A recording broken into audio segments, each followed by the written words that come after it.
नमस्कार मंडळी. तर मी 1.25 किलो चिकन लिधं, स्वच्छ धुई लिधं. त्यानं मग थोडा खडा मसाला, 3 चमचा अद्रक लसूणनी पेस्ट टाकी, 3 चमचा पुदिना कोथिंबीर मिरचीनी पेस्ट टाकी, थोडीशी हळद, 3 चमचा धना पावडर, 3 चमचा लाल तिखट, 3 चमचा घरगुती काळा मसाला,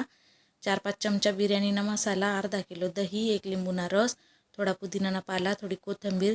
7-8 कांदा तळेल होतात मी त्या टाकी लिधा चुरीसन, कसुरी मेथी, चवपुरतं मीठ टाकानं आणि मस्त मिक्स करीसन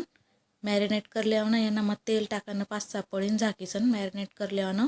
तांदूळ भिजाडेल शे मी 1 किलो आणि मस्त पाणी गरम करानं त्यांना मग खडा मसाला टाकानं, मीठ टाकानं, लिंबू टाकानं आणि तांदूळ हाऊ शिजाडल्यानं मस्त मोकळा मोकळा भात 70-80% कराना